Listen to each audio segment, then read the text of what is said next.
See, Ofe Owere is not just a soup, it's a whole experience. My husband calls it the honorable soup, and I honestly agree. Because there's just something about this soup, and I doubt if anyone will ever say no to Ofe Owere. I know you tell me it's expensive. Of course, it's Ofe Owere we are talking about, but don't you think you deserve it this Christmas after all the shege you saw this year? Let me show you how I made mine. So they did me dirty in the market and gave me a female goat instead of a male goat. So I thought to add onions and some metal spoon to help it cook faster. And almost 2 hours later, the meat was still strong. I just wasted my gas for nothing. So I had to drive out to buy potash because that was my only option at this point. And in less than 30 minutes, the meat went from strong to almost overcooked. So I took it out to rinse off the potash. Then I started to build my base. I went in with my shake and pomo first because they are stronger. Then I added fresh pepper and seasoning cubes. I let it steam while I stirred all together. Then I added water and covered to cook. Once it softened a bit, I introduced my mangala and isiokporoko because isiokporoko is where all the flavor lives. I added snails, crayfish, and adjusted seasoning since I added more water,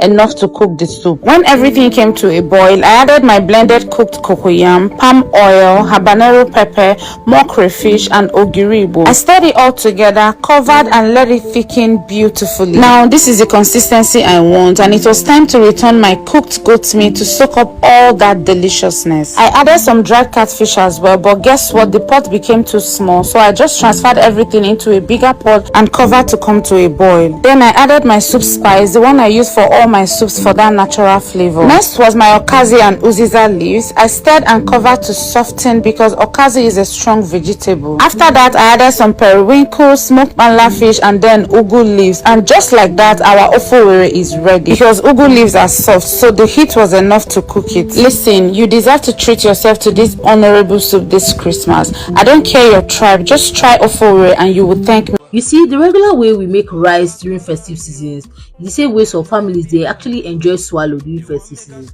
and that is why this recipe is part of my Christmas menu. If your family falls under this category, trust me, this egusi soup is actually the perfect soup to make. For that perfect blend, I like to use my buchimis blender because it just does all the work and makes it work very easy. For this recipe, I actually use goat meat. You can replace with whatever protein you would like to use. For this special egusi soup, I like to use tomatoes, the native red and yellow peppers, shombo, the regular red peppers, and onions. And of course, my butcher meat food processor will always be there to do the job. Please make sure the mixture is not smooth. In another pot, you're going to add in your palm oil, your pepper blend, and then allow it to fry till the water dries up. You're also going to add water to your egusi to get a paste just like this. Once the pepper base is well fried and dried, you're going to start scooping in the egusi inside. Now don't stir it, just scoop it and cover the pot. After about 3 minutes, flip it over like that and then cover it again for another 3 minutes. At this point, you can just break the lumps into smaller sizes, stir it, and just set it aside. Once your meat is well cooked, add in your okpei, your crayfish, extra water, and fresh fish if you're using some.